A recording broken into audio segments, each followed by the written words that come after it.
And joining us right now is Stuart Varney, Fox Business Network. It's going to be a big week next week for the network as they're hosting a Republican debate. But Stuart, we got to start by looking at the Asian markets. I keep hearing from experts after earlier in the week when the Chinese market had to get shut down because it was dropping precipitously. I keep hearing, not that big a deal. It's an isolated thing. It's not really going to affect American markets. Is that still true? Nonsense. Yeah, thank you. Absolute rubbish. No, overnight, the China market dropped 7%, at which point they closed it down. Dang. The market was only open for 29 minutes and then was closed for the rest of the day, so investors couldn't get their money out.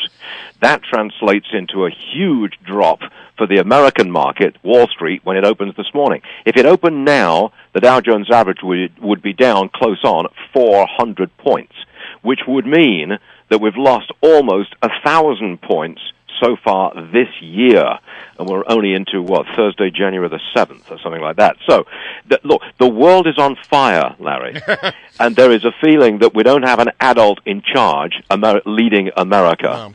And we've got an American economy that is slowing down, obviously, and we've got a Hillary Rodham Clinton who hasn't got a clue how to return prosperity to the United States. It looks bleak out there. That's why we're so far down on this market today. Let's talk about some other things that will add to that, I think. You got the fact that apparently Iran is saying that Saudi Arabia fired a missile at its embassy in Yemen. Yes. Okay, now that indicates that those two entities are getting more tense. Maybe, some people think it's not impossible that there might be a war between those two countries. Yes, a hot war is not out of the question. It's a dramatic standoff at the moment.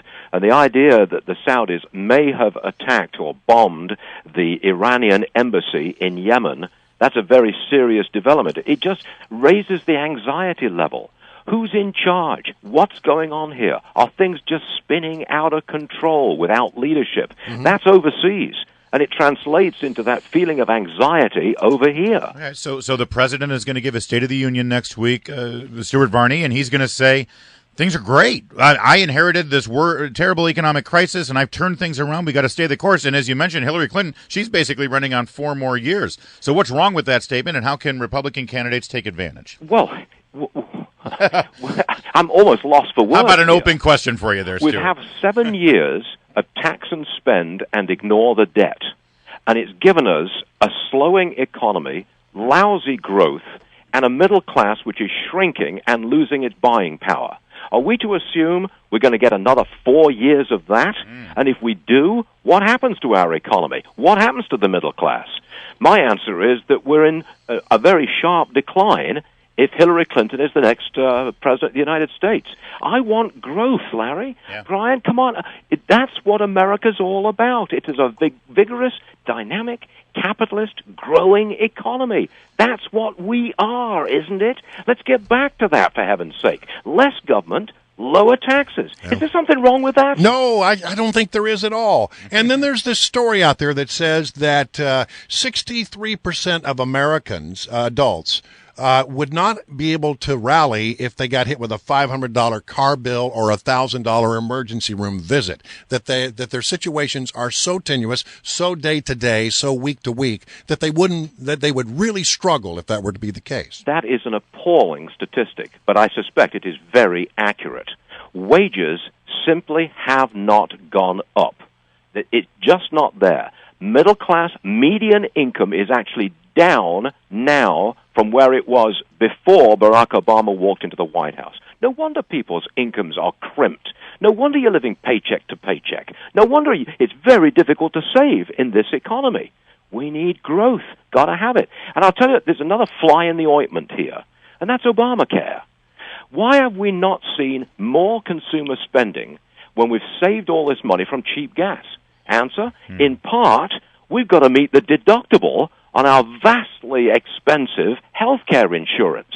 The average deductible on some of these Obamacare exchange programs is in the neighborhood of $5,000, $6,000, $7,000. Yeah. That's not insurance. You've got to pay that out of your own pocket before the insurance kicks in. That's why we're scrimped.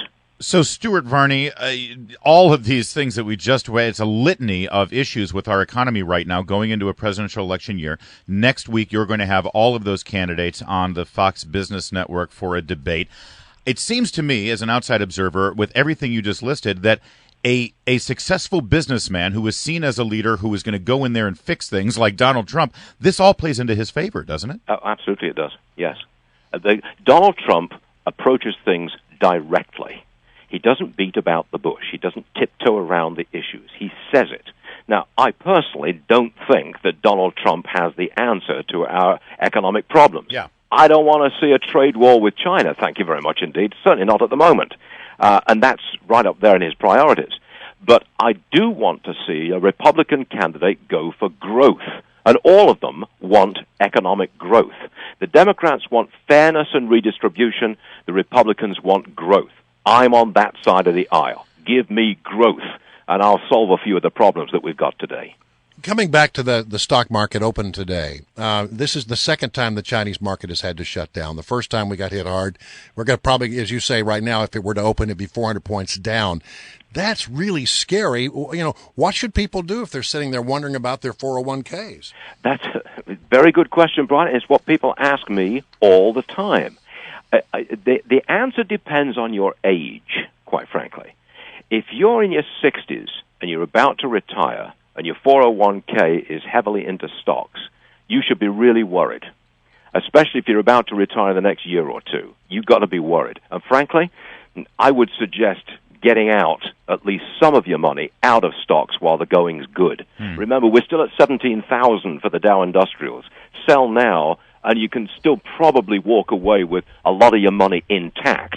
And frankly, that's what I would do if I were in that position. I don't often give financial advice like this on the phone and on this on the air, but, you know, a lot of people are asking me that question. I've got to give you an honest answer. If you're in your 60s, about to retire, I'd lose a few of my stocks. You don't have to pay if you're hitting a capital gains tax, you don't have to pay it until April of next year. So sell now, take whatever profit, keep the money, and pay the tax next year. Hold on, yeah. All right, Stuart Varney, it's going to be a crackling Varney and Company today at 9 a.m. Fox Business Network. You, every time we have you, we lament the fact that you must be a natural-born citizen to be president of the United States. Stuart, thanks for joining us, sir. I like that.